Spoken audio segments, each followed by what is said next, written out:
how to grow dreads with straight hair. Whether your hair is naturally straight or pressed straight, it is possible to lock your hair.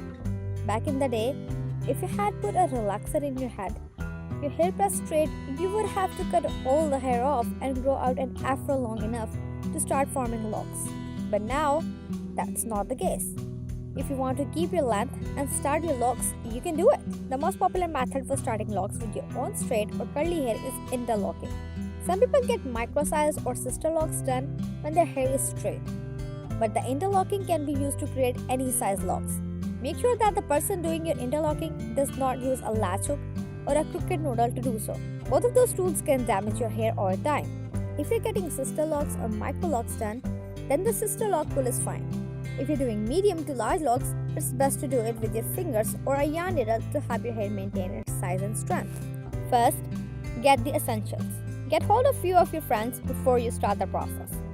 Trust us, it is not possible for you to do this alone. Now gather a high-quality dread wax, conditioner-free pre-dreading shampoo, hair elastics and clips, a strong fine-toothed comb, a blow dryer and an old spoon, nail brush for cleanup and old towel to clean up the waxy hands. Second, wash your hair. Once you got all the essential things in place, start by washing your hair twice with pre-dreading soap. The soap will cleanse any oil buildup on your hair and scalp.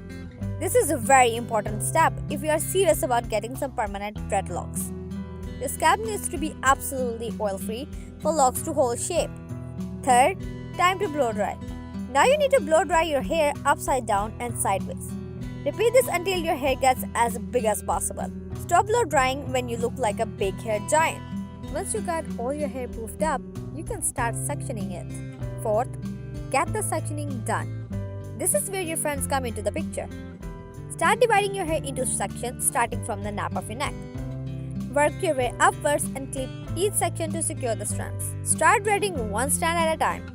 Once you are done dreading all the strands at the back of your head, repeat the process by sectioning the dreading the hair above the row in the bricklayer pattern. No matter what, do not go for a center bar while making dreadlocks, as you will end up tangling all of your hair. Fifth, back combing and twisting. Take a section of hair and place a comb just 1 inch away from the roots. Now comb the hair backwards towards your scalp to form a tangle.